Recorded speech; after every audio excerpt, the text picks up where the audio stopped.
घर में अगर लक्ष्मी नहीं आ रही, किसी कारणवश कोई कार्य ऐसा हो गया हो कि आप बहुत मेहनत कर रहे हो, सफलता नहीं मिल रही हो, लक्ष्मी प्रवेश नहीं कर रही हो, तो महाराज बेल का जो फल होता है, उस फल के अंदर का जो गुर्दा होता है, बेल के फल का अंदर का जो भाग होता है गुर्दा, उसको लेकर घर पर आओ और सुखा लो।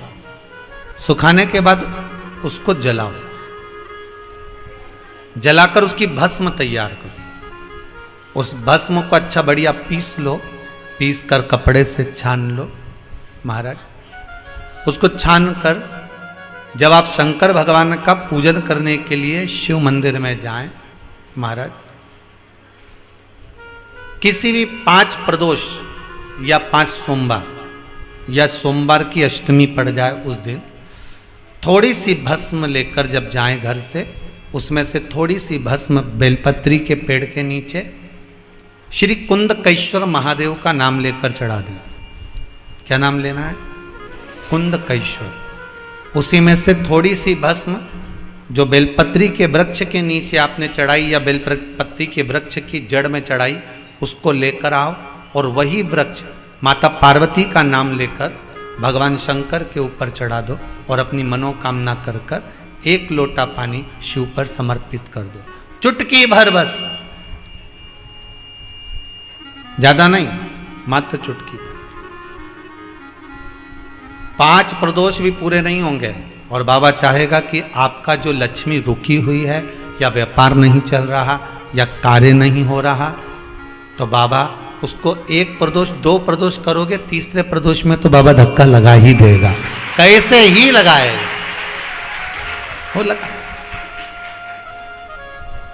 शंकर भगवान को भस्म अति प्रिय है। बेलपत्री किसका प्रतीक है? माता पार्वती।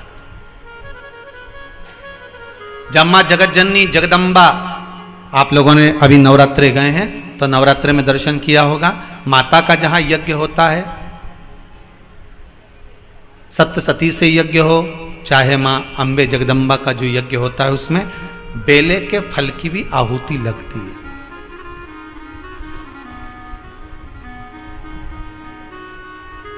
उस भस्म की बड़ी प्रबलता, बेल का जो गुर्दा होता है, उस गुर्दे की जो भस्म तैयार करी जाती है, उसका बड़ा महत्व है, बड़ा महत्व।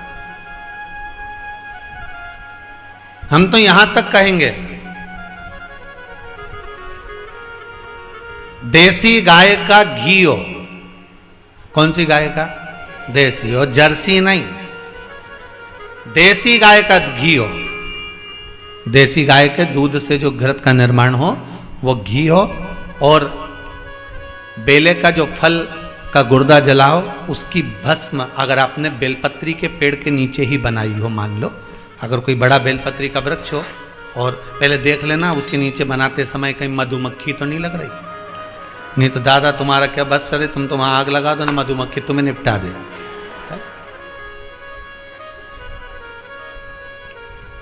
हो जाता है। एक बार हमारे वो कार्यकर्ता है ना बंटी जी, तो वो उनके परिवार के साथ में कहीं पिकनिक मनाने गए, और पिकनिक मनाने गए तो बढ़िया उन्होंने पेड़ के नीचे कंडा जलाया बाटी सेकने के लिए। अब ये तो सेक रहे थे बाटी, ऊपर से आ गई मधुमक्खी, इनको बना दिया डबल रोटी। सब पड़े हॉस्पिटल में। तो खबर मिली, हम लोग कथा में थे कि साहब ऐसा ऐसा हो गया। हमने कहा मधुमक्खियों ने आक्रमण कर दिया। हाँ, तो गए कहाँ थे? तो क्या पिकनिक मनाने गए थे? तो भोजन घर से नहीं ले गए? कि नहीं, घर से तो दाल ले गए, तो बाल्टी तो मैं ही बनाई। अब बस वो इन्हें बाटी बनाई, उन्हें डबल रोटी सेक दी। तो इसका भी ध्यान रखना, नहीं मालूम पड़े तुम लोग तो सियोर वाला महाराज ने बोला था कि भस्म तैयार, इसलिए घर में कर लो तुम तो, रेन दो दादा तुम।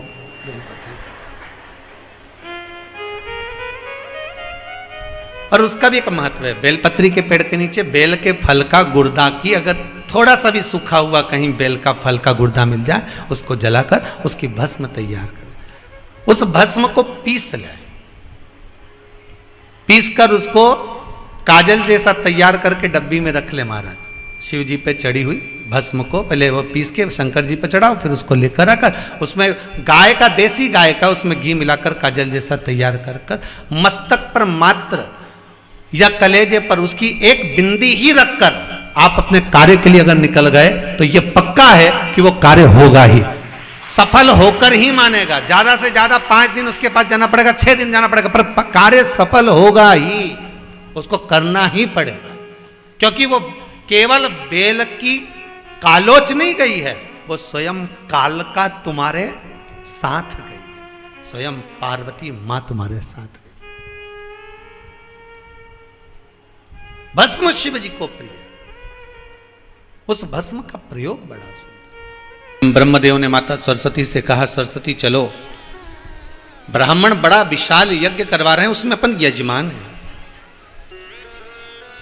अपने को पूजन करने बैठना है, चलो आप।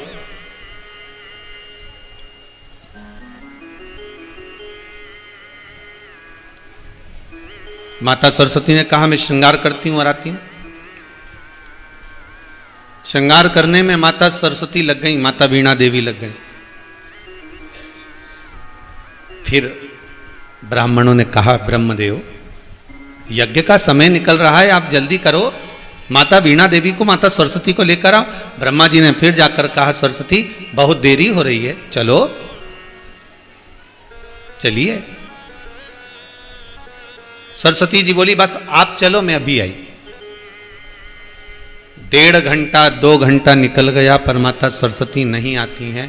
तब जब मां नहीं पहुंची हैं, तब ब्राह्मणों ने कहा, यज्ञ का मुहूर्त निकल रहा है, ब्रह्मदेव ये मुहूर्त वापिस नहीं आएगा, अगर ये मुहूर्त निकल गया तो आप यज्ञ कैसे करोगे? तो ब्रह्मदेव ने कहा, अब आप बताओ क्या करना है। ब्राह्मणों ने कहा, चिंता मत करो, हम आपके लिए व्यवस्था करते हैं। ब्राह्मणों ने गौ माता को सामने खड़ा करा और गौ माता के सामने ब्राह्मणों ने वेद की ध्वनि पढ़ना प्रारंभ करी। जब वेद की ध्वनि ब्राह्मणों ने करना प्रारंभ करी तो ब्राह्मणों के मुख से जैसे ही वेद का उच्चारण होना प्रारंभ हुआ, वैसे ही गौ माता के मुख से वेद माता गायत्री का प्रागट्य हो गया। गायत्री माता प्रकट हो गई और वेद माता गायत्री जब प्रकट हुई तो उन गायत्री माता को ब्रह्मा जी के पास में पूजन करने के लिए बिठा दिया गया। अब देखो, बैठने वाली कौन थी? माता सरस्वती। बैठने वाली थी माता वीणा देवी, पर बैठ कौन गई? गायत्री मैया। उसी तरह जाने वाला कोई था, गाड़ी में आने से पहले नाम किसी का लिखा हुआ था कि ये बैठ के जाएगी, ये जाएगा, इसका टिकट है, इसका रिजर्वेशन है, इसका ऐसा है। जाने वाला कोई दूसरा था। पर महाराज, जाने वाला दूसरा हो, जाने वाला दूसरे हो, परंतु वो जा कोई दूसरा रहा है, जा कोई दूसरा रहा। महाराज, आज सरस्वती मैया की जगह माता गायत्री विराजमान हो गई। तब माता सरस्वती आई और माता सरस्वती ने आकर देखा कि मेरी जगह पर कोई दूसरी नारी बैठी हुई है। क्रोध आ गया, ब्रह्मदेव आपने मेरी जगह पर दूसरी स्त्री को बिठाया है, दूसरी नारी को बिठाया है। ब्रह्मदेव, मैं आपको श्राप देती हूं, कहीं पर आपके मंदिर का निर्माण नहीं होगा, केवल इस पुष्कर राज की भूमि पर आपके मंदिर का निर्माण है, केवल एक पुष्कर, और कहीं नहीं।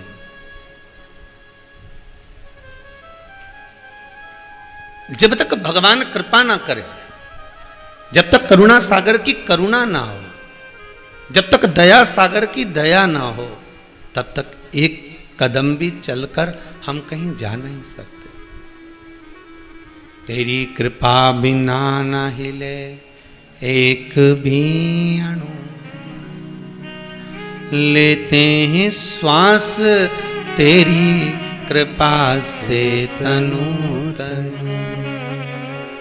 हे गंगाधार मुक्ति द्वार ओमकार तो, भोले ओंकार आयो शरण तिहारी भोले तार तार। तेरी कृपा है, तेरी दया है, इसलिए मैं भगवत भजन में लगा हूं।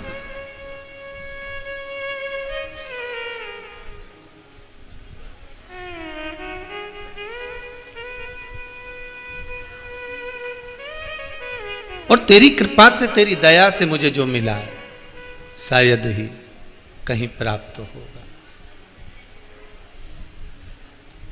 बखान क्या करूं मैं राखों के ढेर का, चपटी भभूत में है खजाना कुबेर का।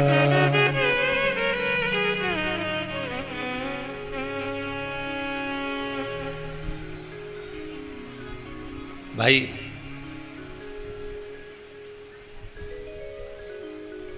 कल कथा में कहा था, मक्खी सब्जी के तराजू पर बैठ गई तो उसकी कोई कीमत नहीं है। मक्खी किराना के सामान पर बैठ गई तो उसकी कोई कीमत नहीं है। पर मक्खी सोना जिस पे तुल रहा हो उसके तराजू पर बैठ जाए तो कीमत 10,000 हो गई। बैठते से ही पलड़ा झुका और उसकी कीमत 10,000 हो गई। फालतू फालतू के साथ बैठोगा तो कोई कीमत होए तुम्हारी? अरे बोलो तो सही, कोई नहीं। और उल्टा लोग कहते हैं कहाँ फालतू के लोगों में चक्कर में पड़ा हुआ है, क्यों फालतू के लोगों में बैठती फिरे, कौन तुम्हारी कीमत बढ़े।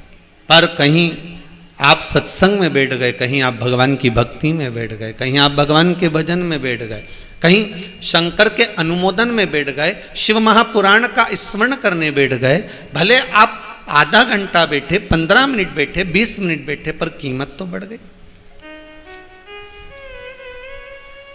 मुर्दे को लगी हुई राख की क्या कीमत होगी? वो शरीर जिस लकड़ी पर जलाया गया, शरीर जिस कंडों पर जलाया गया, जिस गोबरी पर जलाया गया, उसकी कौन कीमत होगी?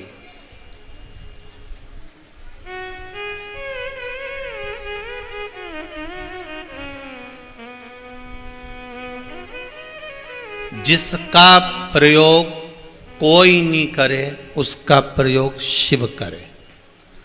जो किसी के काम का नहीं वो शंकर जी के काम का।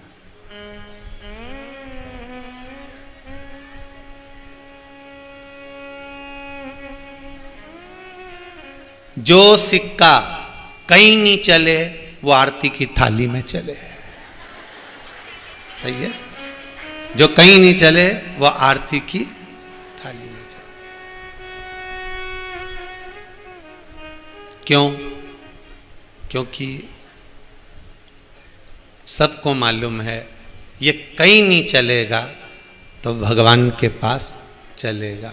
भगवान से कहा लक्ष्मी जी ने, पार्वती जी ने शिव जी से कहा, दुनिया के लोग बहुत चतुर हैं, खोटा खोटा सिक्का लाकर यहाँ तुम्हारे मंदिर में छोड़ जाते हैं, फटा हुआ नोट तुम्हारे मंदिर में छोड़ जाते हैं, दान पेटी में डाल जाते हैं, आप कुछ कहते नहीं हो। शंकर भगवान ने कहा उसको मालूम है जो कहीं नहीं चले वो मेरे पास ही चले, उसको मालूम है, इसलिए मैं खोटों को भी चला रहा हूं, मैं खोटों को भी चला रहा हूं। मेरे पास में जो आ गया वो चल गया। अब कौन 33 कोटि देवता में ऐसा देवता होगा जो मुर्दे की भस्म को अपने शरीर पे चढ़ाएगा? उस मुर्दे की भस्म की कोई कीमत है क्या? अरे जम के तो बोलो। राख का अगर कोई व्यापार करता है तो वो भी राख फैक्ट्री में से जो जली हुई बेकार वाली या कंडे की राख या सिगड़ी की राख या भट्टी की राख खरीदता होगा और राख का व्यापार करता होगा। बोलो सही है कि गलत है? बेकार जले हुए बेस्ट राख का व्यापार करता होगा। पर तुमने कहीं सुना कि शमशान की राख का व्यापार हुआ? क्योंकि वो बिकेगी नहीं, उसकी क्या कीमत।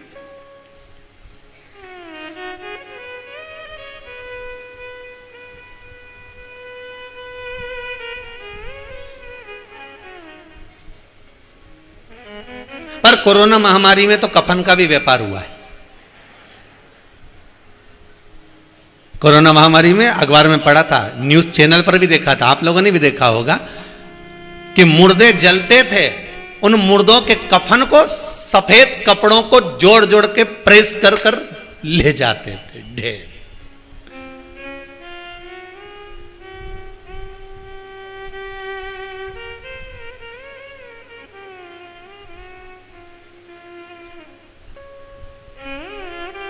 एक बात बहुत अच्छे से कहेंगे, आपको अच्छी लगे तो ठीक है, बुरी लगे तो कोई बात नहीं, सियोर वाला महाराज तो वैसे ही बुरा है, ठीक है।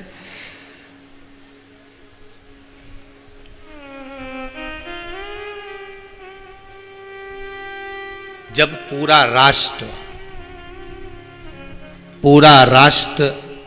जब दुख की घड़ी में चल रहा हो, उस समय पर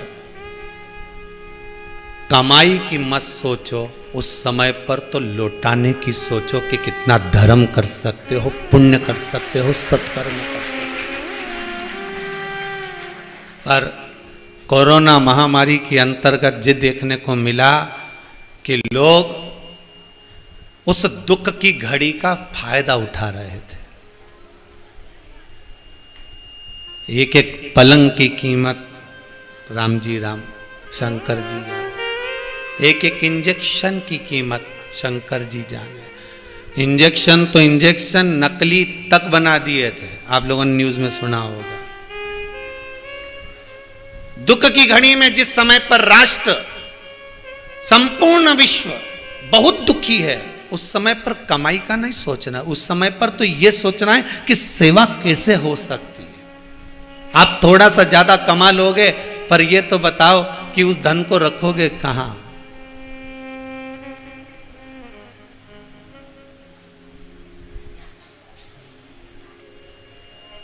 दुनिया के लोगों से छुपा सकते हो, पर उससे छुपा कर कहीं जाओगे। किसी व्यक्ति ने एक प्रश्न किया था कल, गुरुदेव आप कहते हो कि व्यक्ति को नरक भोगना पड़ता है, कर्म का दंड भोगना पड़ता है, नरक में जाना पड़ता है, तो नरक क्या किसी ने देखा है? स्वर्ग किसी ने देखा है? किसी ने नरक और स्वर्ग को देखा है? हम उस बेटे को कहना चाहेंगे, ना तो हमने नरक देखा, ना किसी ने स्वर्ग देखा, न स्वर्ग देखा ना नरक देखा, पर हमारे वेद और पुराण, हमारे शास्त्र कहते हैं कि नरक होता है और स्वर्ग होता है।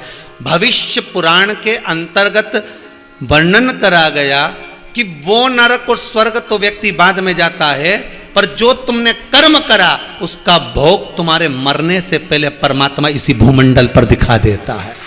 इसी भूमंडल पर तुम्हारे मरने से पहले सुख भी दिखाएगा तो दुख भी दिखाएगा, नरक भी दिखाएगा तो स्वर्ग भी दिखाएगा। स्वर्ग और नरक का भोग वो यही इसी भूमंडल पर दिखा रहा है। अब विचार करना, एक स्वर्ग और नरक तुम यहीं देख लो। बड़े बड़े सेठ, खूब तुम्हारे पास में धन है, तुम्हारे पास में दौलत है, 1000 जगह से तुम कमा रहे हो, हजारों जगह से तुम कमा रहे हो, तुम्हारी दुकानें, धंधा पानी, व्यापार सब चल रहा है, पर ईमानदारी से बोलना कि तुम्हारे घर में जो बच्चा जन्म लेता है, उस बच्चे को लेकर घूमने वाली भी एक साथ में चलती है। बोलो सही है कि गलत है? अब उसको क्या बोलते हैं हम तो नहीं जानते, दाई बोलते होंगे या आया बोलते होंगे या कोई, वो साथ में चलती है। बोलो तो सही है गलत है? वो तुम्हारे बच्चों को लेकर चल रही है, वो तुम्हारे बच्चों को गोदी में खिला रही है, वो तुम्हारे बच्चों को घुमा रही है, वो तुम्हारे बच्चों को फिरा रही है, वो तुम्हारे बच्चों को भोजन करा रही है, तुम्हारे बच्चों को तुम बोल अन्न आदि का आदि कर्म करा रही है। पर तुम्हारी किस्मत को भी तो देखो कि तुम सुबह मॉर्निंग वॉक करने जा रहे हो और कुत्ते को छींची करा रहे हो।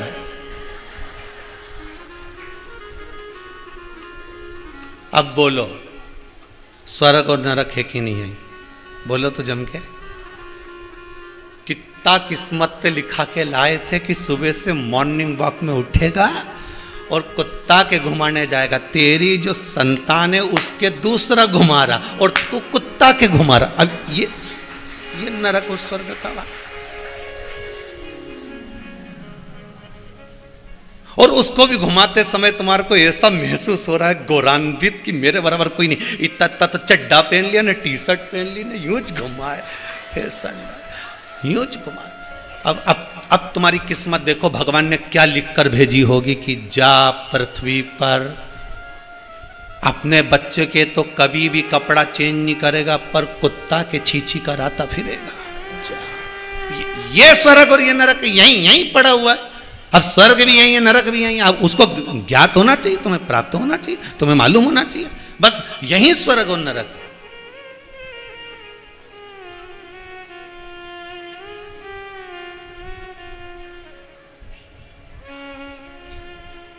क्या लिखा ललाट पर?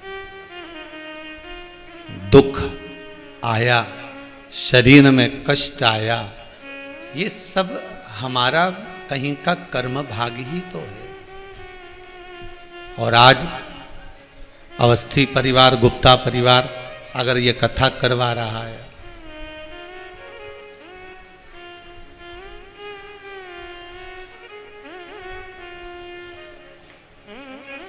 ईमानदारी की बात कहें आपको, धर्म के कार्य में जब आगे बढ़ोगे ना, तो परिवार वाले हों, चाहे कुटुंब वाले हों, चाहे रिश्तेदार हों, एक बार तो टोक ही देंगे। हराम का आ रहा होगा तो लुटा रहा है। एक बहुत बड़ी बात बता रहे हैं। थोड़ा क्या है, साफ साफ बोलने की आदत है हमारी, इसलिए छुपाना तो कुछ आता ही नहीं है। जो कुछ बोलना है सब बोल दो, और तुमसे छुपा कर जाएंगे भी कहाँ, बोलो तो सही। अच्छा, कई बार हमारे पास में सूचना भी आती है कि आप आस्था चैनल पर कथा बात रहे हो, जरा ध्यान तो दो, इतना बड़ा चैनल है, पूरा विश्व सुनता है, थोड़ा जरा तरीके से। तो हमने कहा तरीका सीखा ही कहाँ? यहाँ तो शंकर जो दे रहा है, हमारा ओघड़दानी, हमारा भोलेनाथ, विश्वनाथ, उसके पास में सब बेकार सामान जो किसी के काम का नहीं, वो उसके पास में। इसीलिए शंकर जी को मालूम था ये भी किसी काम का नहीं, इसीलिए उसने पकड़ के रख लिया।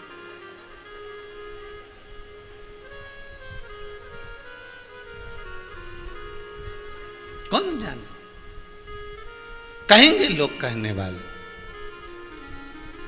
क्यों अवस्थी जी, क्यों गुप्ता जी, क्यों कथा करवा रहे हो? कौन ने किया तुम्हें कथा करवाने का?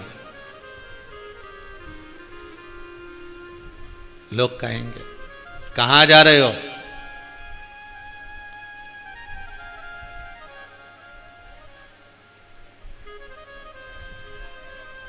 तो तुम तो खुश होकर बोल देना गुप्ता जी और अवस्थी जी, खुश होकर बोल देना कि भगवान ने ये दो हाथ दिए हैं और मौका दिया है, इसलिए दोनों हाथों से लुटाने जा रहे हैं। ये दिया है भगवान ने। फिर पुरानी कथा को याद कर लो, शरीर चले और तुम्हारे घर में चले, तब तक सारा अच्छा काम कर लो। वो के बाद तो तुम जानो ही शरीर, उसके बाद तो जो होना है वो तो सबको मालूम। शरीर चले और तुम्हारे घर में चले, तब तक पुण्य के सारे काम कर लो, धर्म के काम कर लो, सत्कर्म कर लो, भजन कर लो, कीर्तन कर लो।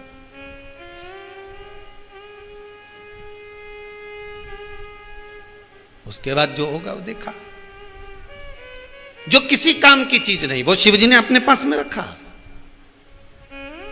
शंकर भगवान ने अपने करीब में रखा। जो किसी काम, शमशान की भस्म किस काम की थी? शंकर जी ने अपने शरीर पे लगा ली, करोड़ों की कर दी। सांप किसी काम का था क्या? अरे बोलो तो जम के नहीं। किसी के काम का हो तो एक दो सांप पकड़ के तुम्हारे को दे देते हैं गिफ्ट में। या तुम्हारे यहां पर किसी का जन्मदिन हो, तुम्हारी देवरानी का, जेठानी का है, या तुम्हारे किसी परिवार में किसी का मौसी के छोरे का जन्मदिन हो, या किसी का हो, और एक सांप का पिटारा बुलवा लो, और बढ़िया पैक करके, बढ़िया कवर ववर चढ़ता ना, उस पर ऐसा रिबिन फूल वाला रिबिन भी चिपकता है, ऐसा रिबिन चिपका के, और जन्मदिन पे जाके दे दो, हैप्पी बर्थडे टू यू। अब वो पूछे इसमें क्या है, तो क्या खोल के देख ले।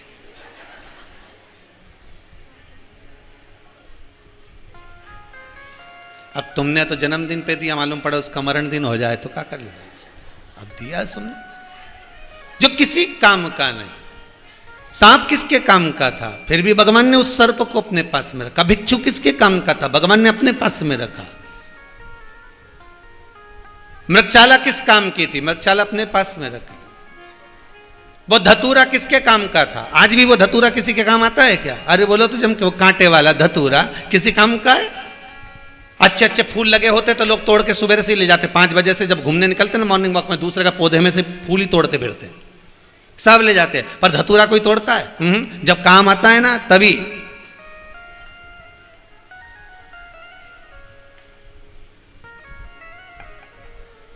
और जैसे सावन की शिवरात्रि पे लोग धतूरा ढूंढते फिर रहे थे, तो धतूरा जब काम आया तब तो जो किसी काम का नहीं, वो धतूरा किसके काम का था? कोई काम का नहीं, तोड़ लिया, रख लिया। जो किसी के काम की वस्तु नहीं, वो मेरे शिव जी के पास में। सांप, अब बताओ जहर किसी के काम का है क्या? विष शिव जी ने अपने पास रखा। और शंकर जी ने जब अपने पास में विष को रखा, उसकी भी कीमत बढ़ गई, उसकी भी कीमत बढ़ गई। सर्प अपने पास रखा, उसकी भी कीमत बढ़ गई। नंदी, बेल, वृषभ, कीमत नहीं थी, शिवजी ने अपने पास रखा, कीमत बढ़ गई। बस भोले बाबा से यही कहना, बाबा आप शमशान की राख की कीमत बढ़ा सकते हो, सांप की कीमत बढ़ा सकते हो, नंदी की कीमत बढ़ा सकते हो, मैं भी किसी काम का नहीं बाबा। बस आपके चरण की रज मिल जाए तो शायद दुनिया में मेरी भी कीमत हो जाए, ऐसी कृपा कर दे, मेरी कीमत हो जाए, मैं काम का कुछ है।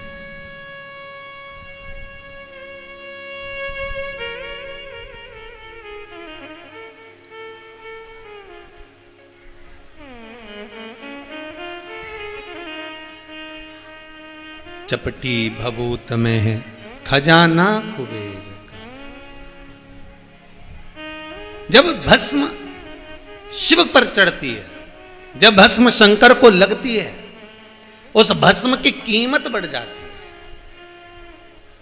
उस भस्म की कीमत।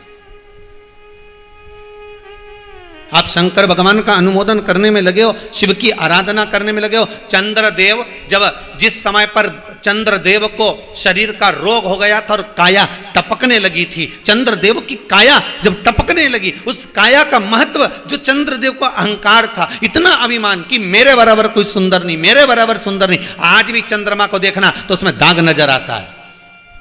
सुंदरता का जो अभिमान करता है, उसके मुख पर, उसके स्वरूप पर कहीं ना कहीं एक भाव उत्पन्न हो जाता। चंद्रमा को अभिमान था, मैं इतना सुंदर, मैं इतना सुंदर। सुंदरता का इतना बखान चंद्रमा को था कि अपनी गुरु की धर्मपत्नी तक का स्मरण कर लिया उसने।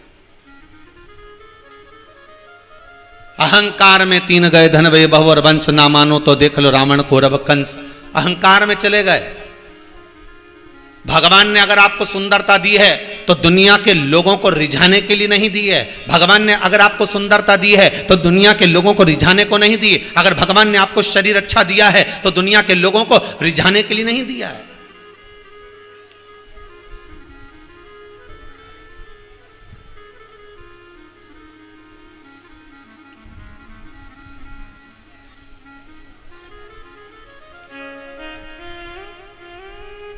ये दुनिया के लोगों को रिझाने को नहीं दिया।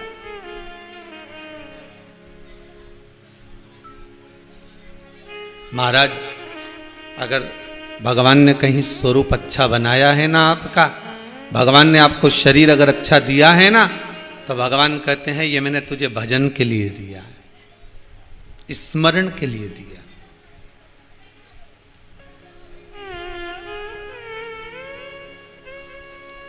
और जब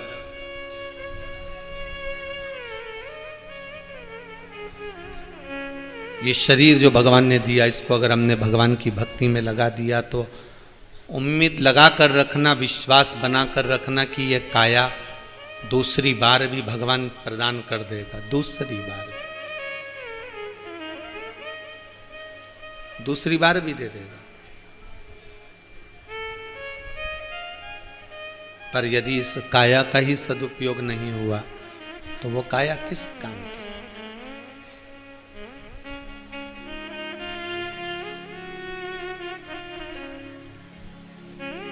महाराज, क्या मान करे रे काया का, ये काया माटी मिल जाएगी राम। इस अभिमान को त्याग कर भगवान ने शरीर दिया है, स्वरूप दिया है, वाणी दी है, नयन दिए, श्रवण शक्ति दी, हाथ दिए, पांव दिए, इसका प्रयोग सही हो। चंद्रदेव नहीं कर पाए।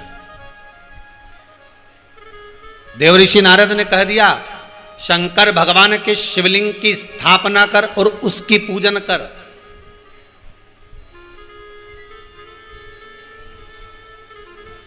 शंकर भगवान के शिवलिंग की पूजन कर। और आपसे बारंबार कहते हैं, फिर निवेदन करते हैं, भटकना मती।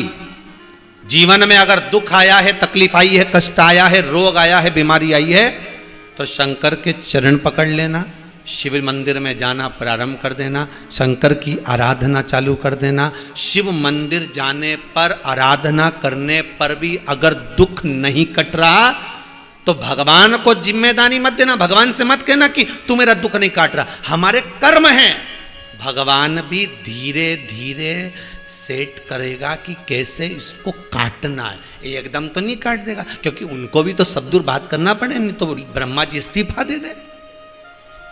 बात करना पड़ेगी, नहीं करना पड़ेगा।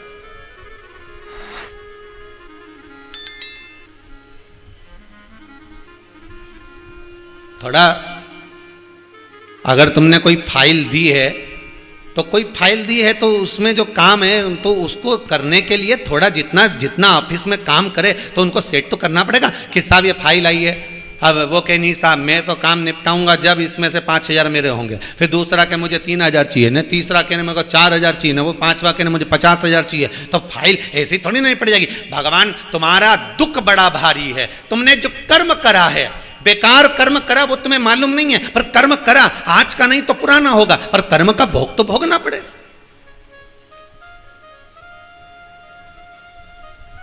जैसे पिता के जाने के बाद में पुत्र को बैंक का लोन चुकाना, अरे जम के तो बोलो, पड़ता है।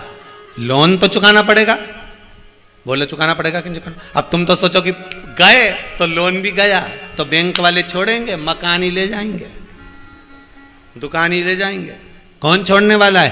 पिता के जाने के बाद पुत्र को लोन चुकाना पड़ता है। उसी तरह भले पिता चले गया पर लोन तो चुकाना पड़ेगा। उसी तरह यह शास्त्र कहता है कि हमने पूर्व में जो कर्म कर आए हैं तो मनुष्य की देह में आने के बाद चुकाना पड़ेगा। और मानव की देह को भी छोड़कर चले गए, फिर 84 लाख योनियां काटी और काटने के बाद फिर मनुष्य की देह मिली, फिर चुकाना पड़ेगा। पर चुकाना तो पड़ेगा। कई लोग कहते हैं हम बड़े दुखी हो गए गुरुजी, हम तो मर जाएं तो अच्छा है। हम तो कहते हैं मरो, फैशन अच्छा चल रहा है, मरो। क्या करोगे मर के? ट्रेन में रिजर्वेशन फुल हो, जगह भी खाली नहीं हो, लोकल टिकट ले भी लिया हो, बर्थ खाली नहीं हो, कचरे जैसा डब्बा भरा हो, तो क्या बाथरूम में बैठ के जाओगे? अरे बोलो तो सही, कहां जाओगे? उसी तरह बैकुंठ फुल, नरक फुल, तो प्रेत बनकर लटकना पड़ेगा, प्रेत बनकर घूमना पड़ेगा। इसलिए मरने का फैशन तो बिल्कुल छोड़ दो दादा। मरना तो है ही नहीं। कोई कितना ही कह देनी, कितना ही दबाव पड़ जाए, कोई कितना ही प्रेशर दे दे, कितना ही गुस्सा आ जाए, तो भी मरना नहीं है। बाहर जाके समोसे खा लो, भले कचौड़ी खा लो, पर मरना नहीं। अपन क्यों मरे? और कोई कितना ही दुख देनी, कितना ही। अभी ये टीवियों पर बड़े बड़े स्टारों को देखा कि भाई उसने सुसाइड कर लिया, ने उसने फांसी लगा ली, ने उसने लगा लिया। कितना ही दबाव दे, फिर निवेदन करूंगा इस व्यासपीठ से, कितना ही दबाव हो, कितना ही कोई प्रेशर दे, कोई कितना टॉर्चर करे, कोई कितने अपशब्द कहे, कोई कितने ताने दे, पर अंतिम बिंदु याद रखना कि मरना नहीं है। क्यों मरे? हारिए ना हिम्मत, बिसारिए ना राम। वो उनका काम है टॉर्चर करना, उनका काम है प्रेशर देना, उनका काम है आपको बार बार तकलीफ देना, पर मरने का फैशन नहीं। हम तो अब कर्म करेंगे, मेहनत करेंगे, कहीं दूसरी जगह जाकर कर लूंगा, पर मेहनत करूंगा। मेहनत भी नहीं बनेगी तो भजन करूंगा, भजन भी नहीं बनेगा तो किसी मंदिर के दरवाजे पर झाड़ू पोछा लगाऊंगा, तो कोई आता जाता 10 रुपए तो देकर जाएगा, पर मरूंगा। क्यों मरूं मैं? जरा सा किसी छोरी ने टेंशन दे दिया ना, छोरा निपटी गया। छोरा ने टेंशन दिया ना, छोरी निपटी गई। सास ने कुछ बोल दिया ना, बहू निपटी गई। बहू ने कुछ बोला तो डोकरी निपटी गई। कौन ने क्या तुम मरो? काहे को मरना? अरे वो एक गीत बहुत पहला एक फिल्म का होगा कि दुनिया में कितना गम है, मेरा गम जम के तो बोलो कितना कम है। दुनिया में कितना दुख भरा है आपको क्या मालूम है साहब? कभी मौका मिले तो वृद्धाश्रम का एक फेरा लगा कर आना, कभी जाओ तो अनाथालय का एक फेरा लगा कर आना। दुनिया में कितना दुख है, एक बार कैंसर के हॉस्पिटल में होकर आना। कभी दुनिया में कितना दुख है, एक बार संसार के लोगों से मिलकर आना कि कितनी तकलीफ है। आपका दुख तो एक शून्य के बराबर है, जरा सा। तो क्यों टेंशन लेना? भगवान की भक्ति में इस मन को, चित्त को, वृत्ति को लगाकर रखो। श्री शिवाय नमस्तुभ्यम जपते रहो। और अगर एक भस्म को, शमशान की राख की कीमत शंकर भगवान बढ़ा सकते हैं, तो आप अगर शंकर का भजन कर रहे हो तो विश्वास मानकर, इस कथा पर विश्वास रखकर विचार करना कि तुम्हारी कीमत भी मेरा भोलेनाथ बढ़ा कर ही रहेगा। वो घटा नहीं सकता, बड़ा है, बड़ा है। शंकर का भजन करने वाले की कीमत शंकर ही बढ़ा सकता, कौन बढ़ाएगा? कभी तुमने सुना भगवान विष्णु की बारात ऐसी निकली थी? बोलो जम के, सुना? कभी तुमने सुना राम जी की बारात ऐसी निकली थी? कभी तुमने सुना कि भगवान कृष्ण की बारात ऐसी निकली थी? कभी ब्रह्मा जी की बारात ऐसी निकली थी? इंद्र की बारात ऐसी निकली थी? सारे पुराण और शास्त्र उठाकर देख लेना, बारात की चर्चा आती है तो एक ही की आती है। किसकी? आज भी पूरी दुनिया में शिवरात्रि पर उसी की बारात निकलती है। कभी तुमने नारायण जी की बारात निकलती देखी? कभी तुमने राम जी कृष्ण जी की बारात निकलते देखी? पर बारात निकले तो केवल एक की निकले, शंकर जी की। और क्या धूमधाम से निकले, ने अघोरी ने वघोरी और सब, कोई इधर झूमे कहीं उधर झूमे, और क्या नगाड़ा ने, डीजे ने, बैंड ने, बाजा ने, धुमधुमी, क्या बस्ती बस्ती बारात निकले। आज तक उसकी बारात की चर्चा। अब बताओ, जब ना तो उसके पास में हीरा, ना उसके पास में सोना, ना उसके पास चांदी, ना उसके पास अंबारी, ना उसके पास में कोई सोने का महल, ना उसके पास बैकुंठ, ना उसके पास में नगर, वो तो शमशान में रहे, वो तो कैलाश पे रहे, पर उसकी बारात की आज भी तारीफ हो। उसी तरह ध्यान रखना आप भी। कई लोग कहते हैं मेरी बेटी की शादी है, कई लोग कहते हैं मेरे बच्चों का विवाह है, मेरे पास में धन नहीं है, बहुत गरीब हूं, पैसा नहीं है। चिंता मत करना, एक बार देवाधिदेव महादेव से जाकर कह देना उसकी बारात बिना पैसे की निकल गई, आज तक चल रही है।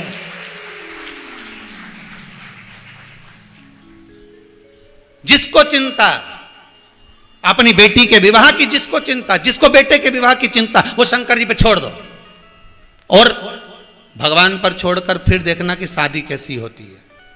पैसा घर में 15 दिन पहले भी नहीं होगा, पर बेटी की शादी जब होगी तो पूरे मोहल्ला और पूरी समाज और पूरे घर के जितने कुटुंब वाले हैं सब दांत तले उंगली दबाते रह जाएंगे। दबा के रखा होगा डोकरी ने, अब निकल रहा है। पहले तो रोती फिरती थी, 1 रुपया नहीं, रुपया नहीं, रुपया नहीं। अब कहां से आए? इतना जोरदार फंक्शन कर रही है, इतनी जोरदार शादी कर रही है, उसके पास में कुछ भी नहीं है, पर बाबा बैठा है। वो बैठा है मेरा शंभू, मेरा त्रिकालदर्शी, बड़ा भारी बैठा है।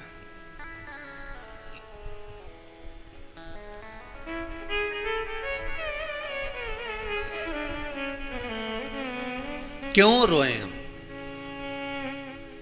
तेरे दरबार की बाबा निराली शान देखी है, तुझे देते नहीं देखा पर झोली भरी।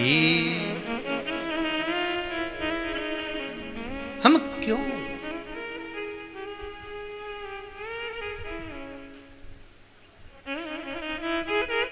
किसके लिए?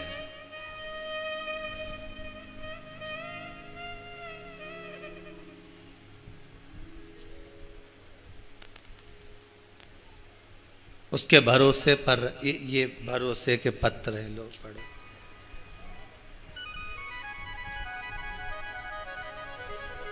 वो आखी होना चाहिए।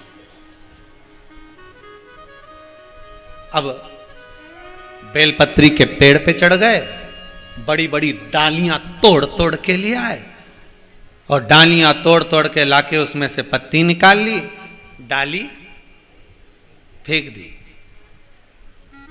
अब जिसने अच्छे से शिव महापुराण की कथा सुनी होगी उसको मालूम होगा कि बड़ी डाली में से पत्तियों को तोड़ने के बाद डाली जितनी देर तक घर के द्वार के पास में पड़ी रहती है उतना ही श्राप देती है। मालूम है कि नहीं मालूम आपको? क्यों भैया? भगवान गुरुदेव ने राम जी से कहा, जाओ जाकर थोड़ा पुष्प और तुलसी लाने की व्यवस्था करो। जब धनुष भंग हो चुका था, सीता जी ने राम जी के गले में जयमाला पहना दी थी। आज गुरुदेव के विश्वामित्र बाबा के सम्मुख में राम, सीता, लखन बाबा तीनों बैठे हुए हैं। तो राम जी ने कहा, आज राघव जी आप पुष्प वाटिका में नहीं जाओगे, आज जानकी को भेजो उनकी पुष्प वाटिका में, क्योंकि बगीचा इन्हीं का है, इनको भेजा जाए, लेकर आए जे।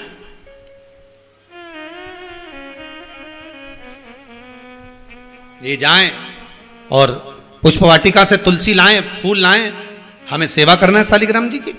माता जानकी जब पुष्प वाटिका में पहुंची तुलसी और पुष्प लेने के लिए, मां जानकी जब पुष्प को उतार रही थी, माता का हवा में पल्लू उड़ गया और उड़ा। जब पल्लू उड़ा तो तुलसी जी के क्यारे पर गया। तुलसी जी के क्यारे के पत्ते कुछ नीचे गिर गए। जैसे ही आगे बढ़ी पल्लू से पत्ते नीचे गिर गए। जानकी मैया फूल और तुलसा लेकर आई, राघव जी के हाथ में दिया, राघव जी ने गुरुदेव के हाथ में दिया। गुरु जी जैसे ही शालिग्राम जी को चढ़ाने लगे तो तुलसी के पत्ते रोने लगे। अब तुलसी के पत्ते रो रहे हैं। तुलसी के पत्ते जब रुदन कर रहे हैं, तुलसी के पत्ते जब रो रहे हैं तो पूछा गया, विश्वामित्र जी ने पूछा, आप क्यों रो रहे हो? आप किस लिए रो रहे हो? क्या हो गया? तुम्हारे रोने का कारण क्या है? क्यों रो रहे हो? तुलसी के दल कहते हैं कि जानकी मैया फूल और पत्ती लेकर तो आई, परंतु हमारी कई सहेलियों को जमीन पर पटक कर आ गई। सीता जी को इसका दोष लगेगा क्योंकि हमसे विचलित करा है इनने। क्या करा जाए? जानकी जी को भेजा जाए वापिस।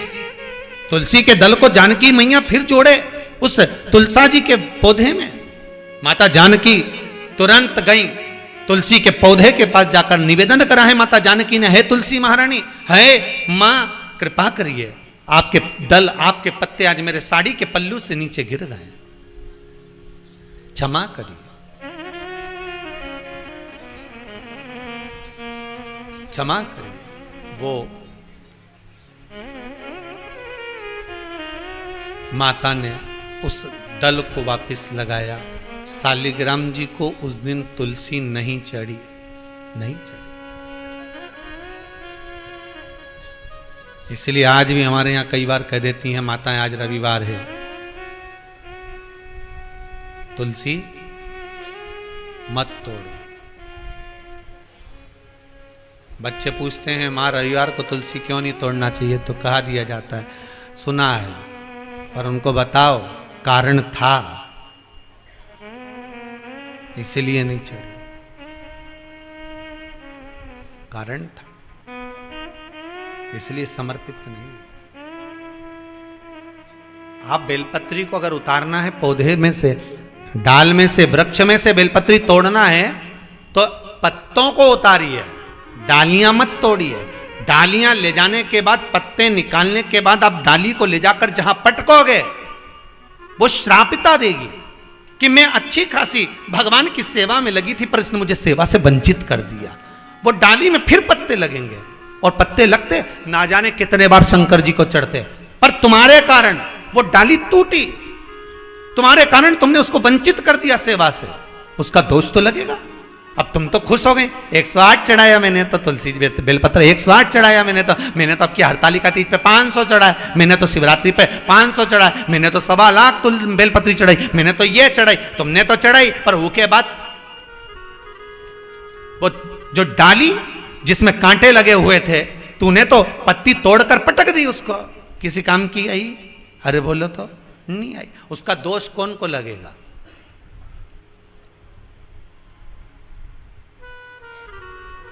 दोष किसको लगेगा? और ऐसा कोई नहीं जिसने ये गलती नहीं करी। बोलो तो सही, करी कि नहीं करी? गलती तो ऐसी हो जाती, उसका दोष लगता है। जितना समय तक वो पड़ी रहती है, 3 घंटे पड़ी रही या 4 घंटे तक वो डाली पड़ी रही, तो 4 दिन घर में क्लेश रहेगा, मानसिक टेंशन रहेगा। घर में तुमने अभी पूजन करी और पूजन करने के बाद इतनी टेंशन कहाँ से आ गई, इतना क्लेश। कई माताएं कहती हैं हमने पूजन करी गुरुजी, इसके बाद भी हमारे यहाँ तो बहुत टेंशन हो गया, इतना परेशानी, इतनी चिंता, यूं। कई लोग कहे हमने वो व्रत करा, ऐसा हो गया, हमने वो पाठ करा। तो कारण क्या है? उसका कारण केवल एक है, या तो तू गई होगी फूल तोड़ने तो फूल उतारते उतारते डाली तोड़ कर आ गई होगी, या तूने बेलपत्री तोड़ी होगी तो बेलपत्री की डाली तोड़वा के लाई होगी, डाली तोड़वा के लाई, पत्ती तो हेड़ ली, डाली पटक दी साइड में, उसका दोष कौन देखेगा? वो दोष है।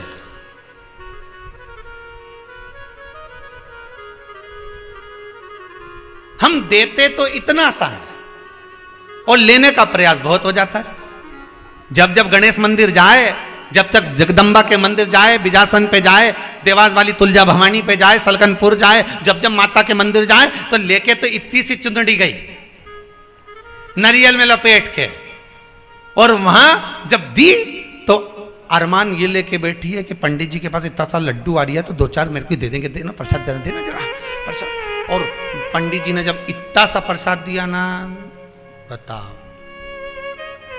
इतना लड्डू पड़ा था गणेश जी के मंदिर में, इतना लड्डू चढ़ा था गणेश जी के मंदिर में, इतनी सारी माता जी के पास में चुनड़ियां ही चुनड़ियां रखी हैं, तो माता जी की चुनड़ी मुझे उठा के दे देता, पिना देता, पर उन्हें नहीं दी, थोड़ी दी। आशा तो तुम्हारे पास में बहुत सारी है, और दिया कितना तुमने?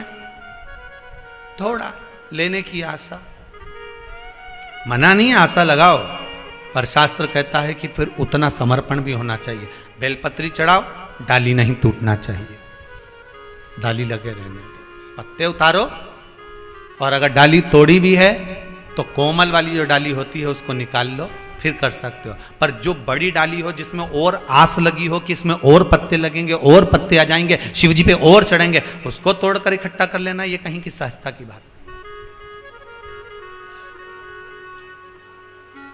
महाराज, शिव उपासना में भक्ति का बल। महाराज, चपटी भभूत में है खजाना कुबेर का।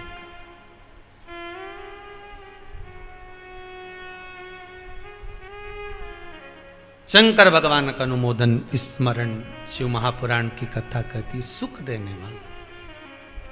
कभी कभी भगवान का अगर स्नान कराने जा रहे हो शिव मंदिर में, या अपने घर पर भी आप शंकर जी का स्मरण कर रहे हो, प्रयास करा करो कभी कभी बाजार में से चंदन अगर मिल जाए लाल तो अच्छी बात है, नहीं मिले तो बेलपत्री की जो तुम डंडी और फेंक देते हो पत्ती तोड़कर, उसी डंडी को सुखा लीजिए और उसको पत्थर पे घिसकर उसका चंदन बनाकर पानी में मिलाकर शंकर जी को चढ़ा दीजिए। कोई विशेष कार्य के लिए बता रहे हैं, जब बहुत विशेष कार्य है, बच्चा एग्जाम देने बैठ रहा है या जॉब के लिए जा रहा है और नहीं हो रहा काम, तो उस बेटे से कह दे ये डंडी को घिस, बेलपत्री की जड़ को घिस और इसको घिस कर इसको पानी में मिला और पानी शंकर को चढ़ा। जब शिव और शक्ति का मिलन होगा तो तेरा काम भी वो शिव शक्ति पूर्ण कर ही देगा। शिव और शक्ति का मिलन, जैसे आपको पहले कहा था कार्तिक महत्तम की कथा में पहले वर्णन करा था कि सबसे अच्छा चंदन कौन सा वर्णन करा था? हरि चंदन। काय से बनाया जाता है? तुलसी की जड़ को घिस कर वर्णन करा था, आप लोगों ने सुना होगा हरि चंदन का। अभी ये तो चल रही है, कौन सी कथा चल रही है? पूर्णिमा शिव महापुराण की कथा चल रही है।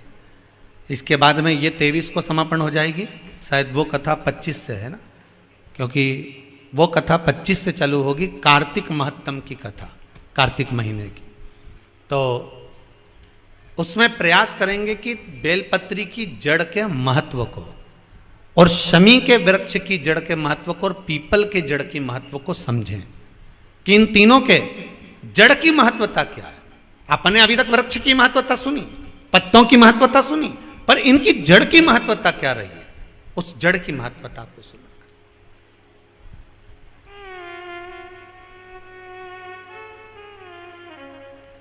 पर उसमें एक बात आती है, थोड़ा सा अगर कहेंगे तो लोगों को लगेगा कि गुरुजी ऐसी बात बोल दिए हैं।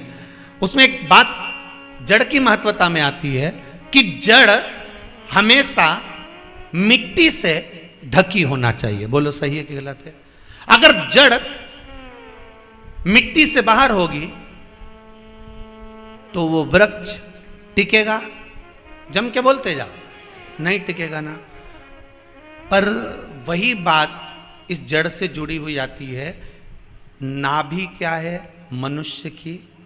जम के बोलिए, जड़। इसलिए हमारा शास्त्र कहता है कि जड़ हमेशा ढकी हुई रहना चाहिए। बस इस व्यासपीठ से थोड़ी सी बात कही है, आप समझो ना समझो वो आपके ऊपर है। ज्यादा नहीं कहूंगा, क्योंकि कहूंगा तो व्यासपीठ की मर्यादा घटेगी, इसलिए यहां से ज्यादा नहीं कह सकता। हाँ, उतर कर अगर बोलना हो तो फिर बोल सकता हूं, पर इस व्यासपीठ की मर्यादा रखूंगा, ज्यादा नहीं कहूंगा।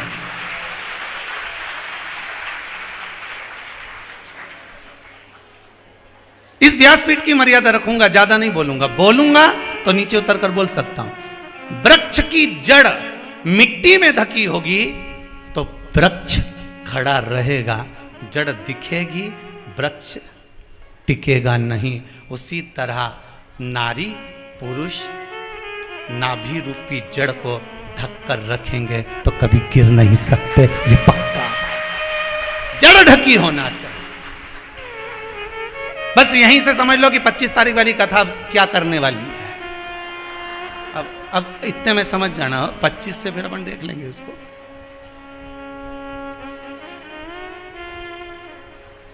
ज्यादा बोलेंगे तो आपको लगेगा कि सीहोर वाला महाराज जी फिर बोला, तो ये जड़ की कथा उसमें सुनेंगे कि जड़ की महत्वता क्या है।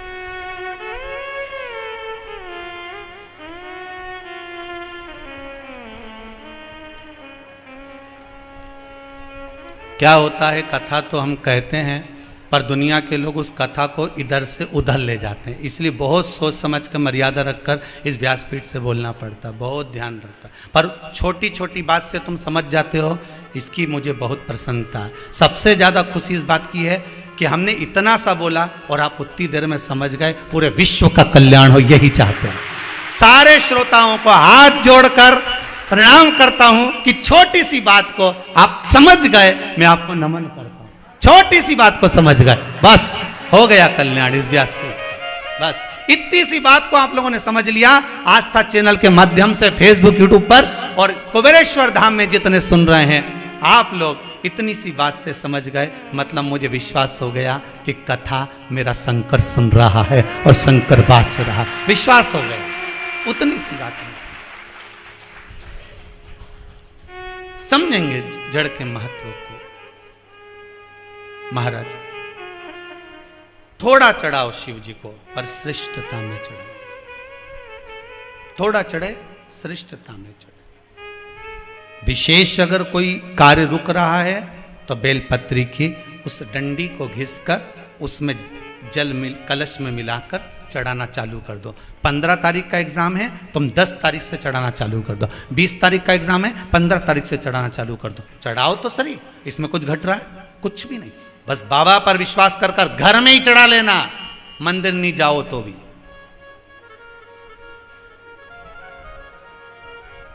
घर में ही जो शिवलिंग हो छोटा सा, उसी पर समर्पित कर ले।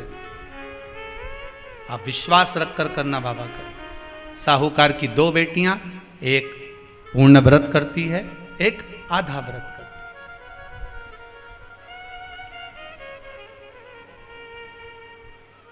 है। अब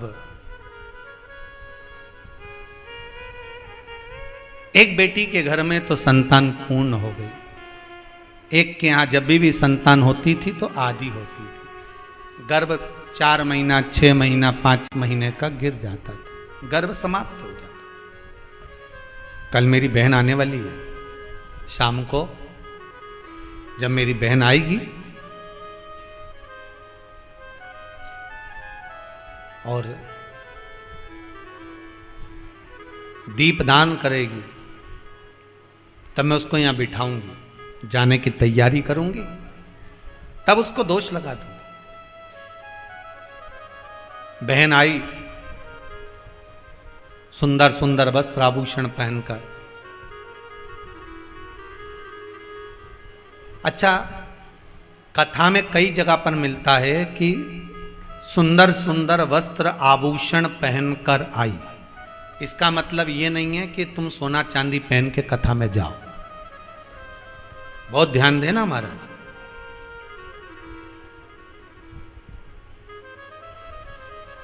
कभी भी कथा में जाओ, बड़े बड़े पंडाल में जब कथा होती है, बड़े बड़े प्रवचन में जब तुम जाते हो, तो गले में रुद्राक्ष की माला हो या तुलसी की माला हो, सोने की माला नहीं होना, नहीं तो आधा टेंशन उसी का लगा रहता है। उसी को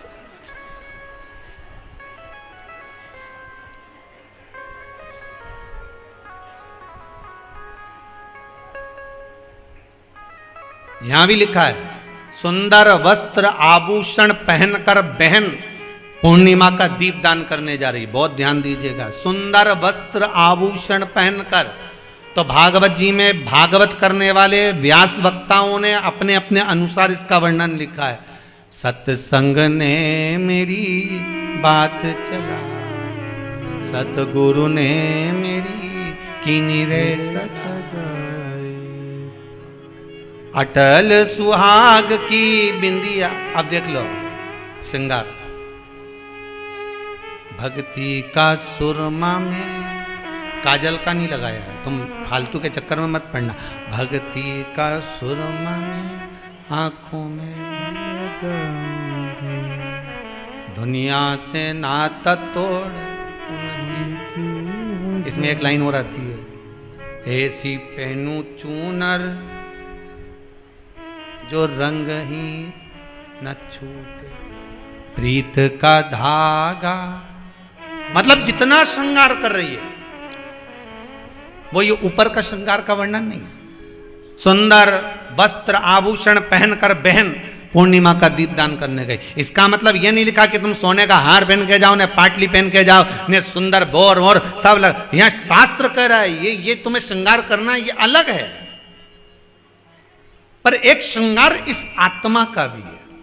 एक ब्यूटी पार्लर रोड पर जिसमें लड़कियों का श्रृंगार होता है, जिससे उसका पति रीत जाता है, और एक ब्यूटी पार्लर शिव महापुराण की कथा जिससे आत्मा का श्रृंगार होता है, परमात्मा रीत जाता है। पार्लर तो ये भी है। उस पार्लर में बाहर का श्रृंगार होगा, पति रीझेगा।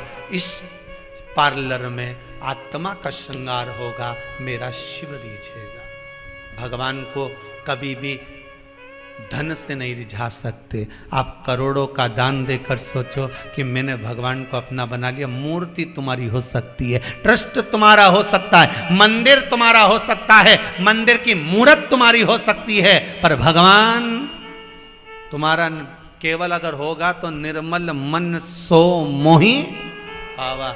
भगवान तो अगर तुम्हारा होता है तो केवल भाव से होता है।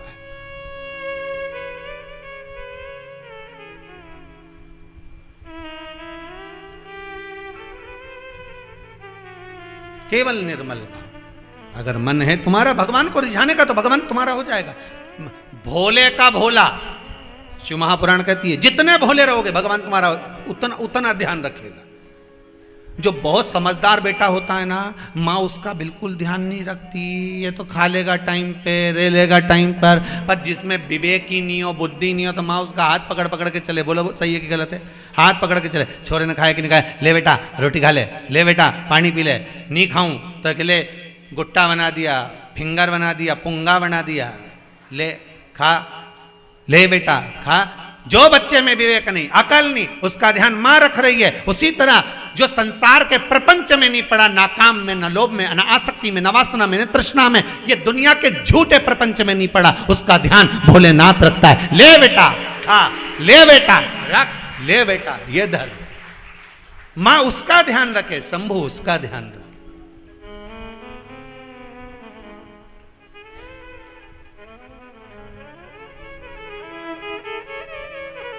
जो भोला उसका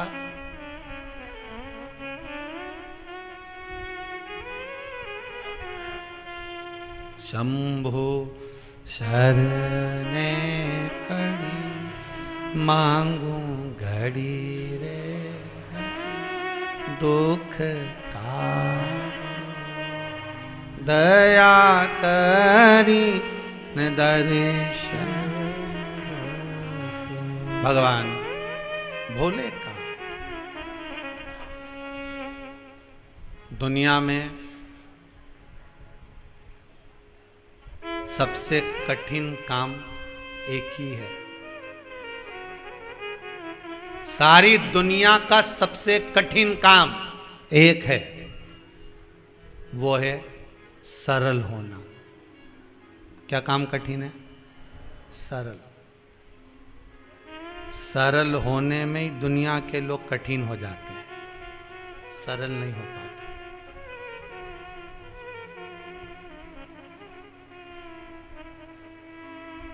अभी कथा छूटेगी 2 बजे, भोजन में सब पहुंचेंगे, मां देखना कितनी कठिनता नजर आती है।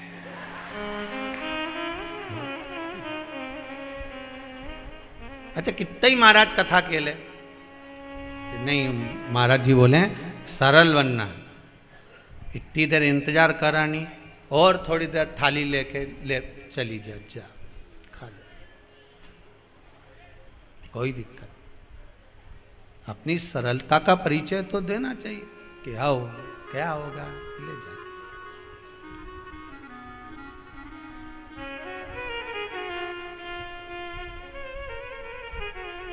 अब शिव उपासना में बहन जैसे ही आई उसको बिठा दिया, ले बैठ जीजी।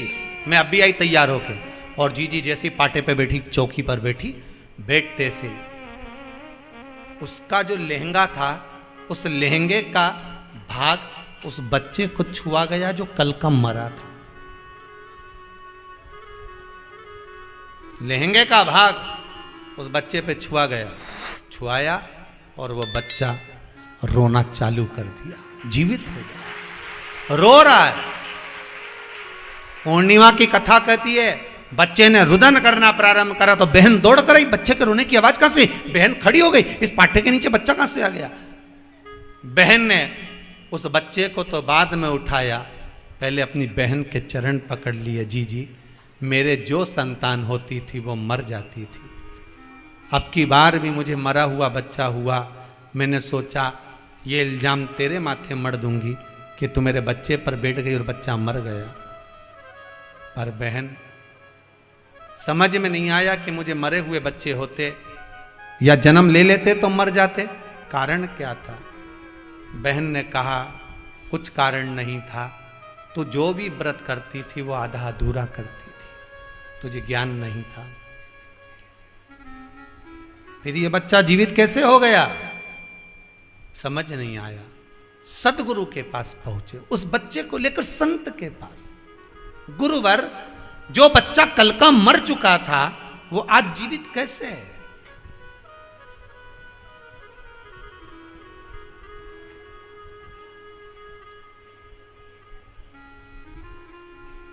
जो मर चुका था वो आज जीवित कैसे? ये इसमें एक पत्र है, चलिए उसका भी स्मरण करने ढूंढना पड़ेगा, परंतु वो कि एम्बुलेंस में ले जा रहे थे। पत्र देखिए, ढूंढना।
पर्चा ढूंढ रहे हैं, इसको टाइम लग रहा है। महाराज, पर्चे में लिखा हुआ था कि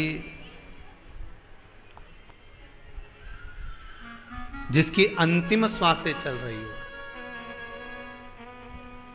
ऐसा लग रहा है कि चले ही गया। अंदर जो एम्बुलेंस में बैठे थे उन्होंने कह दिया तो निपट गया।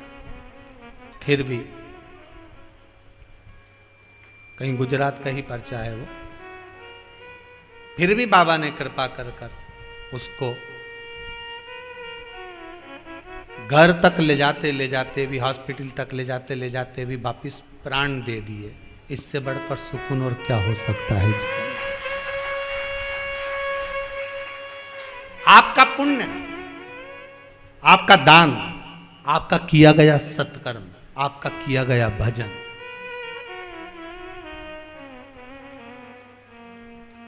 दान, पुण्य, सत्संग, भजन, आप जो सत्कर्म कर रहे हो, भजन कर रहे हो, दान कर रहे हो, पुण्य कर रहे हो, भगवान की कथा सुन रहे हो, ये कहीं ना कहीं तुम्हारे काम जरूर आएगी। ये पक्का है और बिल्कुल लिख कर रख लेना, ये तुम्हारे सम्मुख में कहीं पर भी काम आ जाएगी, आएगी।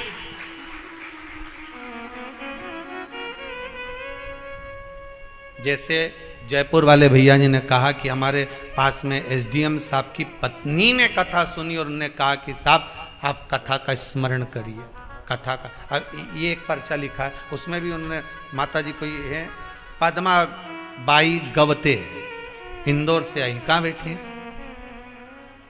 पद्मा बाई गवते, इंदौर से। दिख रही कहीं? कहाँ है?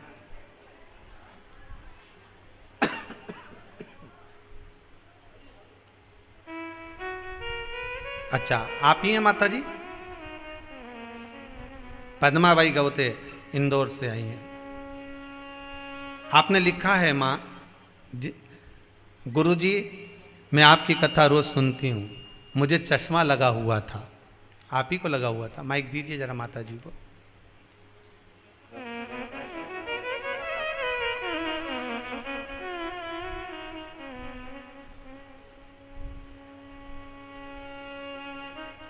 श्री शिवाय नमस्तुभ्यम। श्री शिवाय नमः शिवाय। क्या नाम है माता जी आपका? पद्माबाई गवते। हाँ। इंदौर से आई हैं आप? हाँ। आपने इसमें लिखा है पहले चश्मा लगाते। हाँ, अभी वो सावन के महीने में कथा सुनी ना। हाँ। जब से पूजा भी करने जाती हूँ मंदिर में जी। पास में मंदिर है राम श्याम का, वो भोले बाबा है जी। जल चढ़ाती और थोड़ा सा जल है ना आँखों में लगाती है। बहुत दुखता था, चश्मा भी था, पर ऑपरेशन करने वाली होती, पर अब वो भोले बाबा ने अब ऑपरेशन तो नहीं हो रहा ना?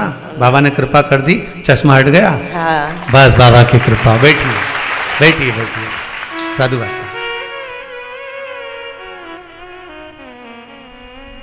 इसमें लिखा है आपने कि मेरा बेटा और बहू रुद्राक्ष उत्सव में आया था, जो रुद्राक्ष लेकर गया था उस रुद्राक्ष का भी मैंने स्मरण किया। बाबा ने कृपा करी है। ये तो रुद्राक्ष उत्सव में जो रुद्राक्ष बटे थे वो रुद्राक्ष नहीं थे, हम तो कहते हैं हमारा शंकर घर घर में पहुंच गया था सबको बचाने के लिए। मेरा शिव घर घर गया। ये तो बाबा की कृपा थी।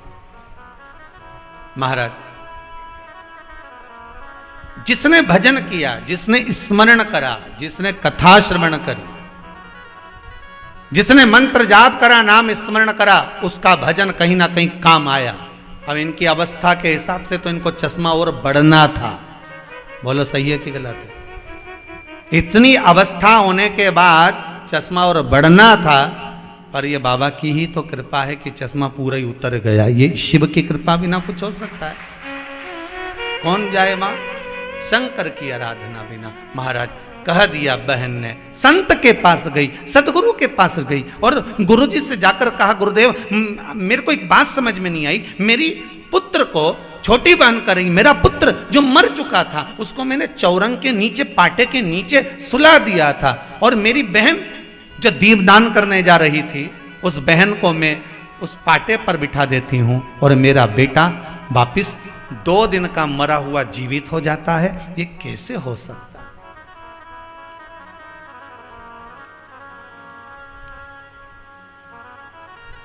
भगवान कृष्णेश्वर की कथा आप लोगों ने सुनी है ना, 12 ज्योतिर्लिंग में घूष्मा की कथा। सुधर्म नाम के ब्राह्मण की 2 धर्म पत्नियां थी, सुदेहा और घूष्मा। सुदेहा के यहां संतान नहीं होती थी, घूष्मा के यहां संतान हुई। तो सुधर्म नाम के ब्राह्मण ने कहा, तुमको अगर एक पुत्र हो गया है तो तुम्हें और पुत्र हो जाएंगे, एक काम करो, तुम्हारा पुत्र सुदेहा को दे दो। उन्होंने सुदेहा को दे दिया।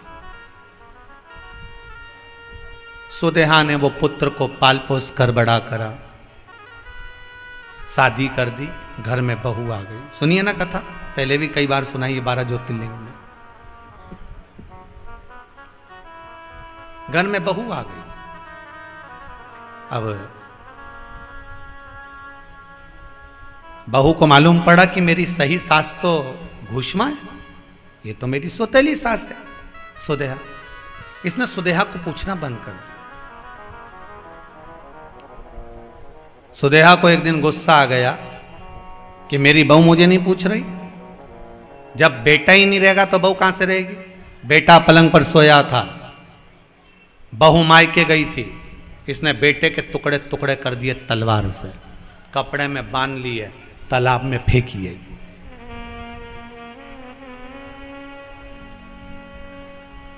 घूष्मा का नियम था, प्रत्येक सोमवार को शिवलिंग का निर्माण करती थी, शंकर भगवान को निर्माण कर कर पूजन कर कर विसर्जन करती थी प्रत्येक सोमवार। अब आज जब ये पहुंची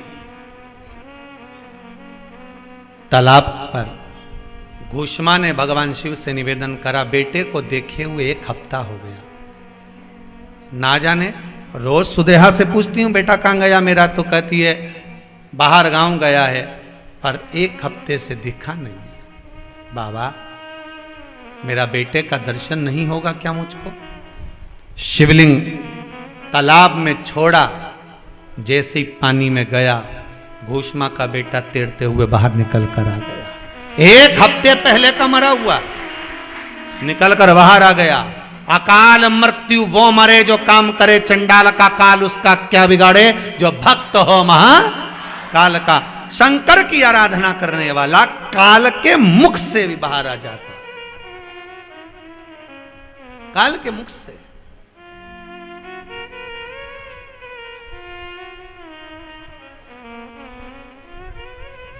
समस्या कितनी भी विकट हो, पर मन में होना चाहिए कि मेरा शिव निकट हो। अगर शंकर निकट है तो समस्या विकट कहाँ रहेगी। बहन गुरुजी से पूछ रही है, बताओ कि क्या हुआ ऐसा कि मरा हुआ बेटा जीवित हो गया। तो गुरुदेव ने हाथ जोड़कर निवेदन कर कर कहा, ये आपकी जो बड़ी बहन है ये पूर्णिमा का व्रत करती है, दीपदान करती है, भगवान की आराधना करती है, शिव मंदिर में जाकर नित्य प्रति जल का सींचन करती है, बेलपत्री के वृक्ष के जड़ों को पानी से सींचती है,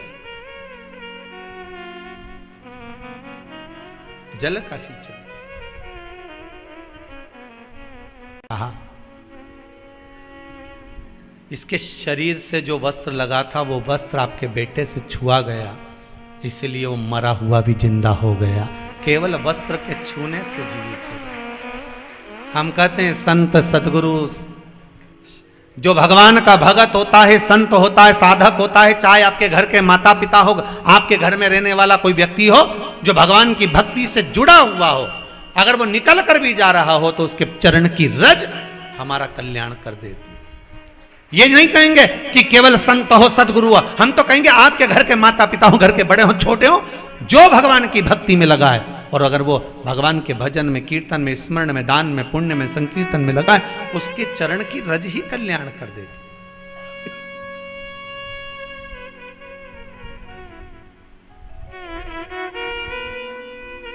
उसके चरण की रज ही उद्धार कर देती। भोले तेरे चरणों की गर धूल ही मिल जाए, सच कहता हूँ भोले तकदीर। कोई भगवान की आराधना करने वाला, उपासना करने वाला, भजन करने वाला, कई लोग कहते हैं महाराज जी ये आप कहते हो कि कुबेरेश्वर धाम का कंकर संकर है, तो यहाँ का कंकर संकर कैसे हो गया? तो हम इंदौर घूमने जाएं तो वहां का कंकर संकर नहीं है।